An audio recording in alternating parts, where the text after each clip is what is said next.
तुम कितनी मेहनत कर रहे हो इस बात से कोई फर्क नहीं पड़ता अगर तुम्हें रिजल्ट नहीं मिल रहे हैं, अगर तुम जीत नहीं रहे हो तो, क्योंकि इस दुनिया को और खुद तुम्हें भी रिजल्ट चाहिए। Because winning is most important thing. अगर तुम्हारी उम्र भी 13 से 25 साल के बीच में है तो आज की वीडियो सिर्फ और सिर्फ तुम्हारे लिए है, क्योंकि आज हम बात करने वाले हैं कि क्यों बहुत सारे लोग इस उम्र में फेल हो जाते हैं। तुमने एक ऐसा मुकाम तो जरूर चुना होगा अपनी जिंदगी में, एक ऐसा मिशन, एक ऐसा गोल जिस पर तुम दिन रात मेहनत करना चाहते हो, सफल होना चाहते हो, रिजल्ट चाहते हो, चाहे फिर वो तुम्हारे एग्जाम हो, तुम्हारी फिजिकल फिटनेस हो, तुम्हारा मेंटल स्ट्रेस हो, या कोई भी ऐसी चीज जिस पर तुम जीतना चाहते हो, तुम मेहनत करना चाहते हो, लेकिन तुम्हारा आलस तुम्हारी मेहनत के बीच में आ जाता है और सब कुछ बिगाड़ देता है। तुम बार बार हार चुके हो, बार बार दोबारा प्रयास भी कर चुके हो। लेकिन आज की वीडियो में हम बात करने वाले हैं कि ऐसी कौन सी चीजें हैं जो तुम्हें एक विनिंग माइंडसेट से हमेशा दूर रखती हैं और तुम हमेशा हार रहे हो।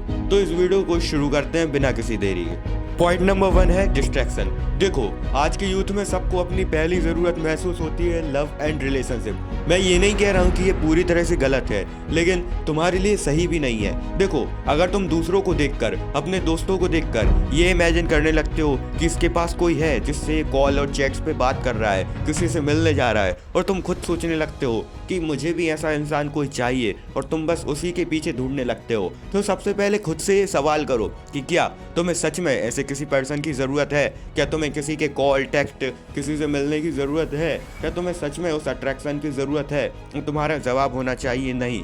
तुम्हें वो ज़रूरत महसूस ही नहीं होने देनी है, क्योंकि ये सारी चीज़ें उन सब से बहुत हल्की हैं जो तुमने अपने दिमाग में सोच रखा है। तुम्हारा गोल, तुम्हारा मिशन, उसके आगे ये सब धूल बराबर भी नहीं है। इसीलिए ये सोचो कि मुझे क्या करना है, क्योंकि तुम्हारी सफलता ही तुम्हारा सबसे बड़ा प्यार, अट्रैक्शन होना चाहिए, उसके अलावा कुछ भी नहीं। ये सारी चीज़ें अपने आप में बहुत अच्छी तो है, ये रिलेशनशिप, लव, लाइफ, ये सारी चीज़ें अच्छी हैं, लेकिन उस वक्त नहीं जब तुम अपनी सफलता के लिए संघर्ष कर रहे हो, क्योंकि एक उम्र के बाद संघर्ष करना बेकार हो जाता है। 25 या 30 साल की उम्र के बाद कोई संघर्ष नहीं होता। तुम बस जी रहे होते हो, अपने बाकी के दिन काट रहे होते हो, अपने दिन गुजार रहे होते हो, और तुम्हें ही फैसला करना है कि क्या तुम्हें व्हील चेयर पर या बेड पर पड़े पड़े अपने दिन गुजारने हैं, या फिर उस सफलता को तलाशना है जिसके लिए तुम इतनी मेहनत कर रहे हो। इसीलिए किसी की भी प्रकार के अट्रैक्शन और डिस्ट्रैक्शन, सारी चीज़ों को सिर्फ दूर रखो खुद से। जो इंसान सबसे ज़्यादा टैलेंटेड होता है उसकी जीत नहीं होती,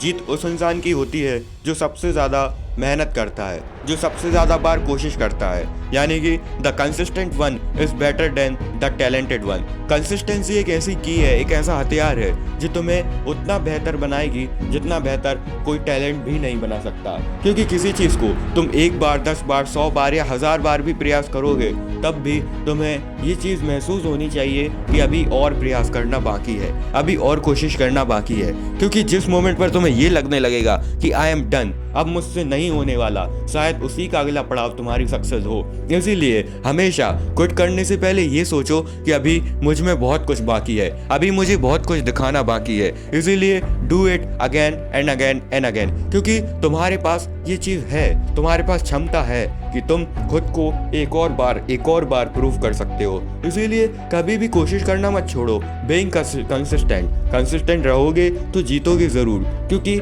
मेहनत करोगे तो हो जाएगा। आज नहीं, कल नहीं, परसों नहीं, 1 साल बाद नहीं, लेकिन जिस भी मोमेंट पर होना होगा ना, वो हो जाएगा। इसीलिए वेट करो, प्रे करो, अपने टैलेंट पर भरोसा रखो एंड डू इट अगेन। जिस काम को तुम्हें करना है ना, उसके लिए पागल होना भी बहुत ज़रूरी है।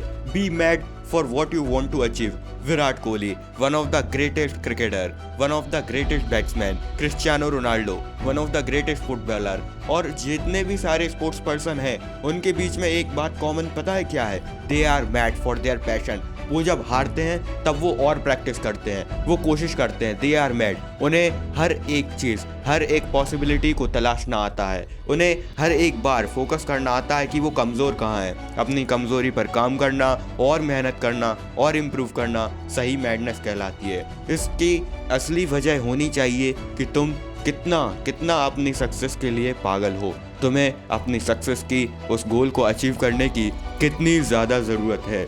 तुम अपने दोस्तों के साथ पार्टीज़ को, घूमने फिरने को अवॉइड कर रहे हो, तुम अपने फैमिली फंक्शन को अवॉइड कर रहे हो, सारे इंपॉर्टेंट काम को अवॉइड कर रहे हो क्योंकि तुम्हें ये काम करना है, इसीलिए तुम बने हो। तुम्हारा जन्म इस धरती पर इस गोल को अचीव करने के लिए हुआ है। जब तुम इस तरह का माइंडसेट, इस तरह की सोच अपने दिमाग में बिठाओगे, तब तुम कहलाओगे be mad for your goal, और जो तुम्हें अचीव करना है उस चीज़ के लिए भी। इसीलिए पागल बनो, अपने गोल को अचीव करने के लिए सारी हदें पार कर दो और एक ऐसा इंसान बनकर निकलो जिसे पता है कि उसे क्या अचीव करना है। तुम्हारे पास तुम्हारे गोल, तुम्हारे मिशन के लिए हर एक प्लान होना चाहिए, हर एक बैकअप होना चाहिए। तुम्हारी कमजोरी क्या है वो तुम्हें पता होना चाहिए। तुम उन पर काम करो और भी आगे बढ़ते रहो।